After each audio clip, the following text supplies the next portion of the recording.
Bom, na prescrição de medicamentos, você vai aqui, você vai vir em adicionar, né? Que vocês já conhecem bem também.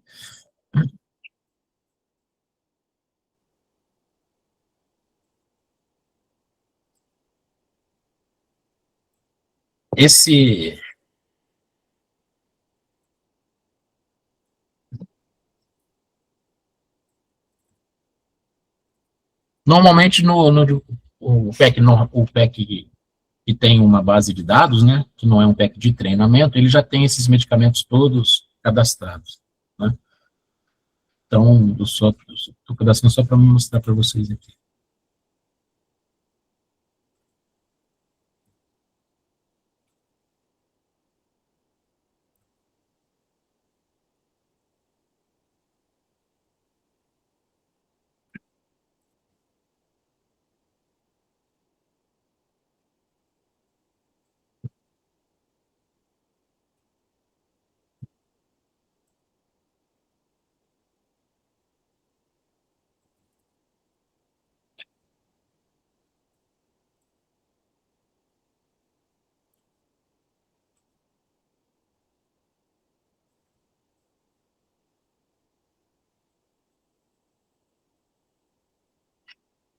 Essa parte aqui, normalmente, ele pede que a gente preencha por conta lá do Horus, né? O Ministério, ele tem um programa que deveria ser usado na farmácia, que é o Horus, e o Horus sincroniza com o PEC.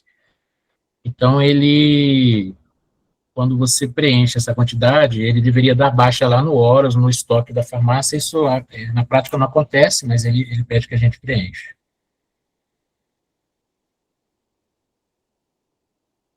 Então, já inseri a receita e vou imprimir, gerar a receita, enfim, como vocês costumam mesmo realizar no dia a dia.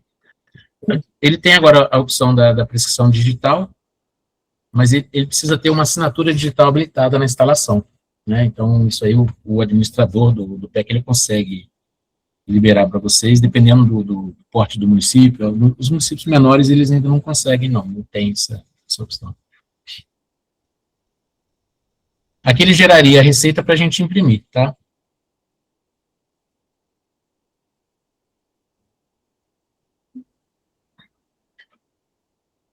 Solicitação de exames, mesma coisa, você vai entrar, você vai fazer a solicitação. Esse campo aqui, vocês podem criar campos. Então, vamos dizer que você tem uma conduta que existe um determinado número de exames de rotina e você gostaria que isso ficasse gravado para facilitar. Como é aqui, por exemplo, da gestante, do primeiro trimestre. Você clica aqui, automaticamente ele já abre todos os exames. O risco cardiovascular, ele abre todos os exames para você. É lógico que na prática a gente não consegue, porque, por exemplo, quando você vai encaminhar isso para as referências ou para o paciente buscar o atendimento, muitas vezes o eletro ele não vai fazer no mesmo local que ele faz o exame de sangue, né? Então você acaba marcando alguns que você sabe que serão feitos no laboratório, né? E deixa de fora o que seria feito num outro ambiente. E você pode criar esses campos aqui. Não o médico, não o enfermeiro não consegue, mas o administrador da instalação, ele tem a opção de entrar lá no PEC e criar novas listagens de exames.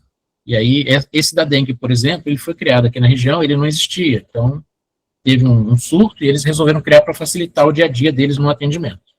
Tá? Facilita. Na hora que você clica aqui, ele te lista todos os exames que seriam para aquele período ou para aquele atendimento, e aí você só salvar e mandar imprimir, entregar para o paciente.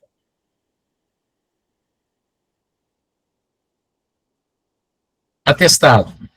Também não tem muito mistério. E nesse caso aqui, ó, ao abrir o atestado, vocês estão vendo que só me permitiu a declaração de comparecimento, porque eu estou com acesso de uma enfermeira.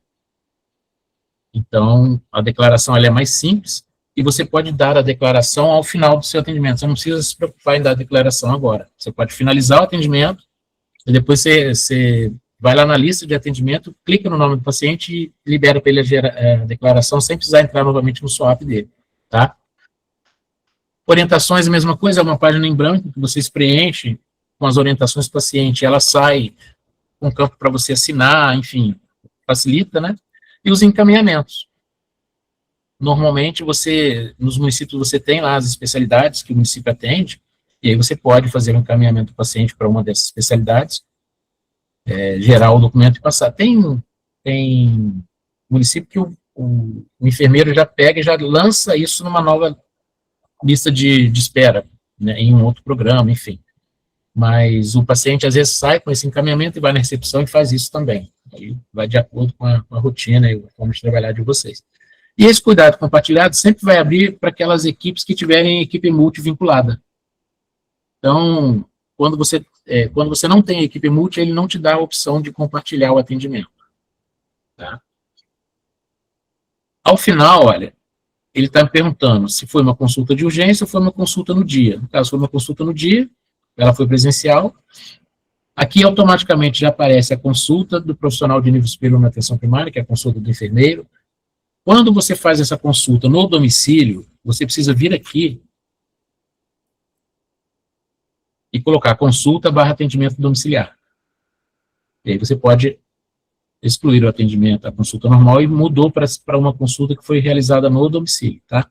Senão, se você mantém, mesmo que você tenha ido lá feito um atendimento tardio lá na agenda, que seria um atendimento feito fora da OBS, que já automaticamente o sistema já deveria considerar como domiciliar, ele não coloca, ele coloca como consulta normal. Então, às vezes acontece o profissional puxar o relatório, ele quer ver se teve consulta, se ele teve atendimento domiciliar, e não aparece zerado, é porque ele esquece de preencher esse campo aqui, tá bom? Essa ficha de notificação, Covid, dengue, né, eu não sei, aqui no estado de São Paulo, eles têm uma ficha própria, então essa ficha a gente não utiliza, porque o enfermeiro tem que preencher uma outra ficha, que é a ficha que a vigilância exige que seja preenchida, tá? Eu não sei como que seria na região de vocês. Se aceitar essa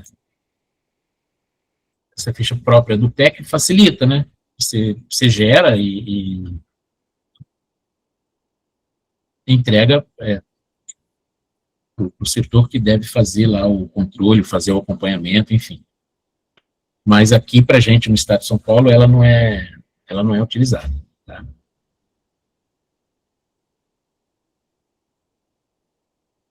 Aí aqui no final você vai colocar retorno para consulta agendada, para consulta programada continuada, ou o tempo que foi uma alta do episódio, se foi um agendamento para a equipe multi, enfim, aqui você coloca como que finalizou o atendimento do paciente. Se esse paciente for continuar na lista para ser atendido por outro profissional, você vai clicar aqui, vai escolher o profissional. Por exemplo, aqui eu estaria caminhando para a Carolina, que é cirurgiã dentista. E finalizo o meu atendimento. Ao finalizar o meu atendimento, automaticamente a paciente continua na fila aguardando que a Carolina, que é a cirurgiã dentista, realize o atendimento.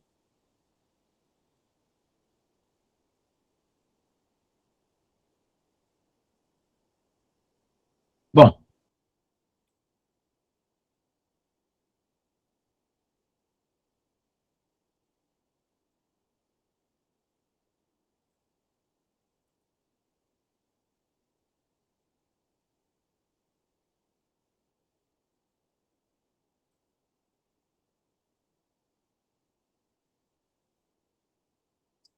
pessoal, o relatório ele não está gerando, e não é nem por conta de não estar como pessoa hipertensa, não. Vocês podem ver que ela é uma pessoa idosa e não aparece aqui no relatório, tá? Então, é por ser um ambiente de teste mesmo. Mas, como a gente acabou de realizar o atendimento dela e colocou aquela pessoa como hipertensa, ela apareceria aqui na relação minha de hipertensa. Depois, se vocês quiserem, eu acesso um ambiente normal para mostrar para vocês esse relatório, como que ele funciona, tá bom? Então, assim, esse atendimento que a gente fez foi um atendimento de um hipertenso, a gente colocou lá o peso e altura, a gente fez a aferição de pressão e a gente fez a consulta do hipertenso. Então, a parte que seria do profissional, médico, enfermeiro, enfim, foi realizada.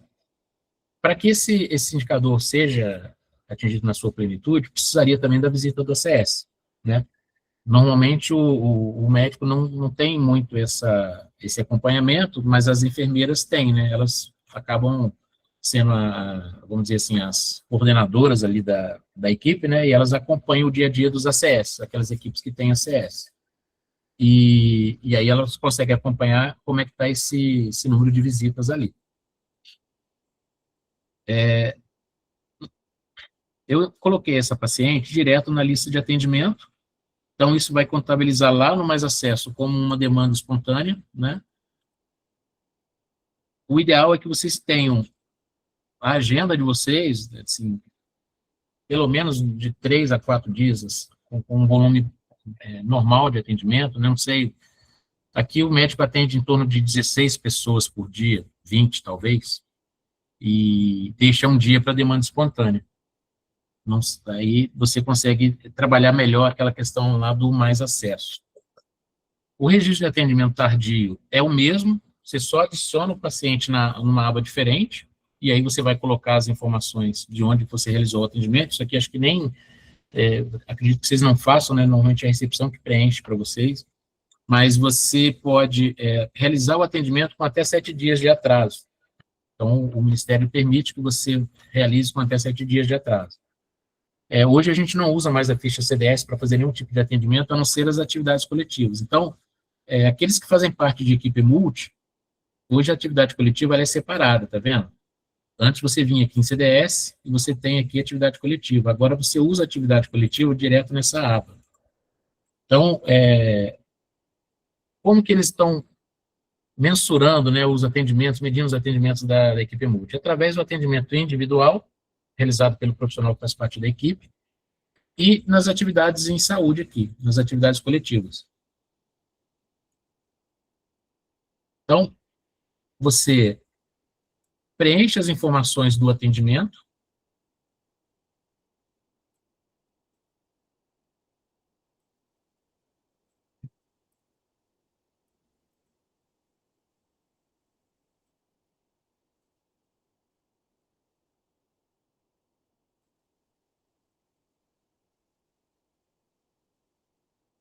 você vai colocar os profissionais envolvidos, quais foram as atividades, né? Por exemplo, educação em saúde, avaliação barra procedimento coletivo, qual foi o público-alvo, se foi a comunidade em geral, né? Se foram temas da saúde, quais foram as práticas em saúde, por exemplo, antropometria, aplicação de flúor, você pode colocar mais de uma, inclusive,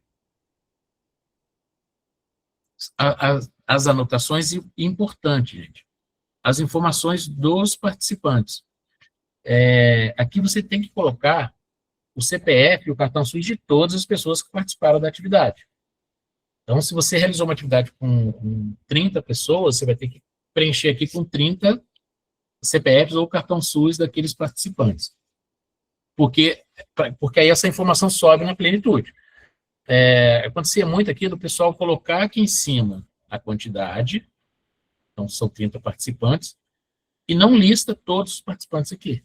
Então, isso não pode, você tem que listar todo mundo, tá? Então, toda vez que vocês realizarem atividades coletivas, é nessa aba da atividade coletiva e as reuniões também. Hoje mesmo, né? De repente, vocês podem colocar que essas 3 horas que nós ficamos aqui, foram 3 horas, foi uma reunião. E aí vocês podem preencher, né? Ó, se foi atividade coletiva, se foi outras fontes, enfim. E aí você coloca os participantes da reunião. Mesma coisa. Então, dessas abas aqui, esse, lista de atendimento, relatórios. Vamos dar uma olhada nesses relatórios.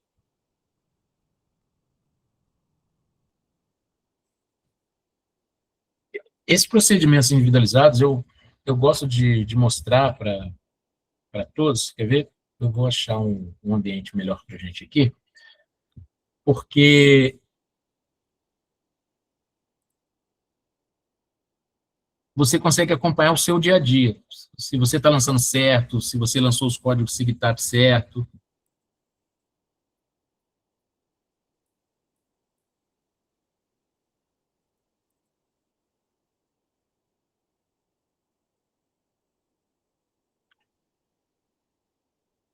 Então, aproveitar que isso aqui tem um banco de dados, olha só, condições de saúde que eu queria mostrar para vocês naquela hora. Questão do hipertenso. Você escolhe a equipe que é,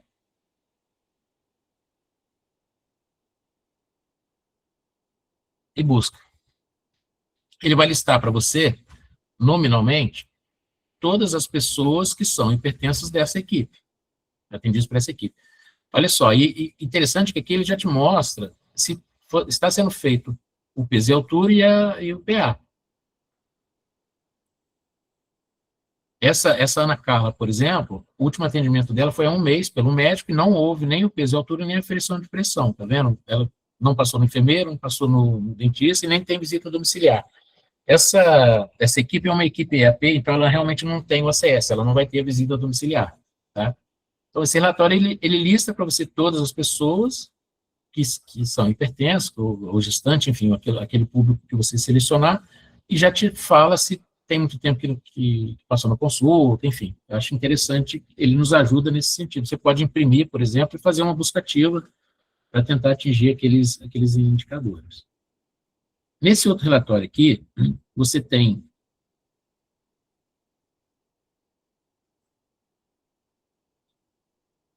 dentro dos procedimentos individualizados, você pode escolher da sua equipe toda ou só os seus. Né? Aqui, no caso, eu coloquei da equipe toda. E aí ele lista para você tudo que você realizou por faixa etária, se foi na UBS, e aqui, quais foram os procedimentos significativos que foram realizados. Então, está lá, avaliação antropométrica, medição de peso, coleta de exame laboratorial, né? Tá vendo? Teste rápido, a consulta médica na atenção primária,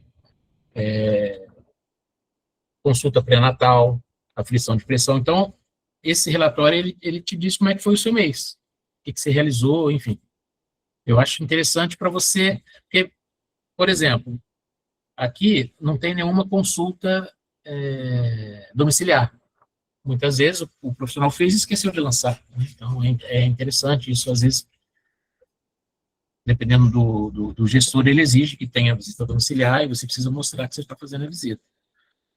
Nesses relatórios aqui, você tem relatórios gerenciais, que também são úteis, assim, para você acompanhar o seu dia a dia. Você tem o de absenteísmo, e aí para ele funcionar, você precisa trabalhar com a agenda e relatar na agenda a falta do paciente. Senão você não vai conseguir gerar o relatório. Então, assim, lá na agenda, depois que passou o horário de atendimento do paciente, você consegue colocar falta para ele. E o ideal é que faça isso. Eu não sei como que vocês trabalham, mas aqui o pessoal usa a agenda justamente para isso, para que consiga ter uma noção do absenteísmo, né?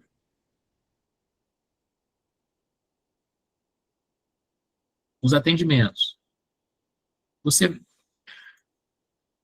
monta esse relatório da forma que você achar melhor. Então, se você quiser que na linha apareça o nome do profissional, você vai colocar aqui, e você seleciona qual profissional que você quer. Podem ser todos, ou pode ser um profissional específico. Na coluna, você pode colocar, por exemplo, qual foi o atendimento, foi uma consulta e se foi por faixa etária, por exemplo. E aí você gera, ele vai te dar o nome do profissional e os atendimentos separados por faixa etária. Então tá, então esse relatório você monta ele da forma que você achar melhor.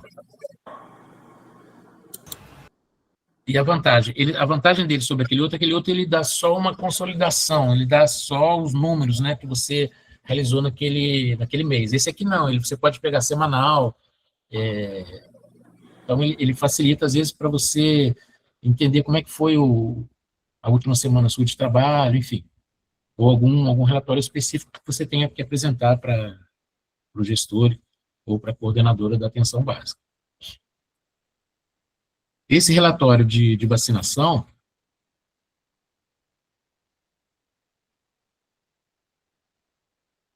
mesma coisa, você pode escolher o imunobiológico que você quer, ou pode manter todos, e montar o relatório da forma que você está precisando naquele momento, para apresentar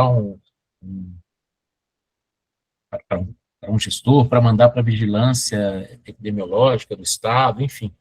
E aí você monta ele, aqui estão todas as informações, tá vendo? Você pode colocar que você quer por imunobiológico e por estratégia, por exemplo. E ali ele está listando todas as vacinas e qual foi a estratégia. A maior parte delas aqui foi rotina, tá vendo? E aí você tem todas as vacinas que foram realizadas. Esse relatório aqui de cadastro, aqui em cima, olha, você tem no acompanhamento o território. Isso para as enfermeiras é bem interessante. Vou até trocar aqui.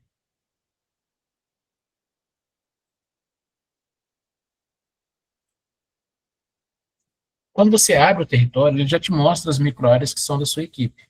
Então, muitas vezes você quer saber se o ACS já está com o cadastro todo completo, ou se já está com o cadastro atualizado. Aqui é mais rápido de você ver. Então, por exemplo, essa microárea 1 aqui, ela só está com 82% do cadastro completo, deveria estar 100%. Então, o enfermeiro que precisa controlar isso, precisa controlar o dia a dia dos ACS, ele bate o olho aqui, ele já viu que esse aqui ainda não completou os cadastros. Mesma coisa a microárea 2, está com 96%. Nesse campo aqui, ele mostra as visitas, tá vendo? Essas visitas é mais difícil que eles atinjam 100%, porque tem muito domicílio que não tem morador, tem município que tem domicílio que não aceita a visita, aí você tem que colocar como ausente, quando você coloca como ausente, ela não conta aqui como visita. Então, o Ministério ele até entende que você precisa atingir em torno de 60% das visitas. E hoje, se o ACS não atinge, se ele não faz as visitas, ele pode ser descredenciado, né? Se ele ficar 6 meses sem subir informação de visita domiciliar, ele pode ser descredenciado. Esses cadastros aqui, tanto a atualização quanto o cadastro completo, ele vale por praticamente 2 anos. Agora, as visitas, todo mês, elas zeram, né? Você tem que reiniciar as visitas, tá? Então, esse aqui para o enfermeiro é importante para poder acompanhar o dia a dia lá dos ACS. E aqui no relatório, você tem também um relatório de visita domiciliar. E aí ele vai te dar quantas visitas que cada ACS fez.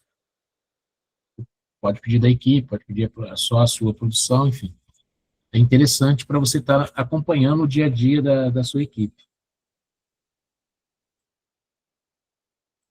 Esse de cidadãos vinculados também. O Ministério quer que o ACS ele faça a vinculação dos cidadãos, né, da área que eles fazem parte. Então, assim, hoje, aquela equipe EAP que não tem ACS, ela não é cobrada isso, porque não vai ter a visita domiciliar, não vai ter nada disso. Mas quando você tem um ACS, é necessário que exista a visita domiciliar e que os cadastros estejam todos completos. Você tem nota máxima quando você tem um cadastro individual completo e o cadastro domiciliar completo, e a pessoa vinculada ao domicílio. Então, não adianta você ter um cadastro individual completo e o cadastro domiciliar não está completo, né? Aqui no CDS, você tem o cadastro individual, que é esse aqui.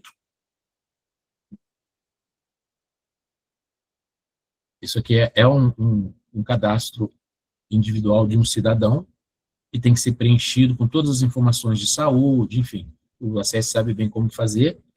Então, esse cadastro ele tem que estar atualizado. Esse cadastro aqui, territorial, tem que estar atualizado. E o cidadão tem que estar vinculado ao domicílio.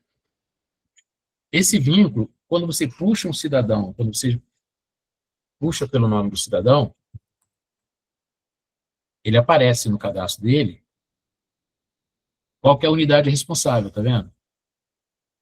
E hoje, você não consegue mais mudar essa unidade responsável. Antes você conseguia, o enfermeiro ou o médico entrar nesse campo e alterar. Então, ele está sendo atendido aqui pela minha unidade, mas está aparecendo a unidade responsável como lá de um outro bairro.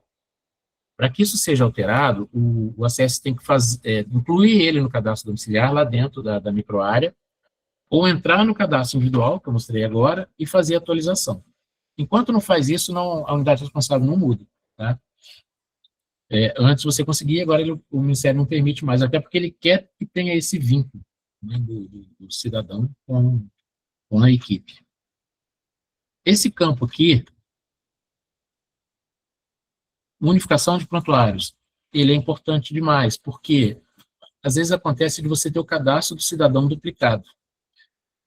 E aí vamos pensar no seguinte, você tem uma gestante que ela fez um cadastro com o CPF, por exemplo, e ela tem também um cadastro com o cartão SUS, são cadastros distintos. Se ela vier ser atendida com o CPF, o profissional, ao entrar com o CPF no sistema, ele vai estar realizando o atendimento normal, tá ótimo. Quando for, dali a um mês, que ela voltar para fazer o pré-natal e ela trouxer o cartão SUS, o atendimento vai estar sendo realizado em outra mulher.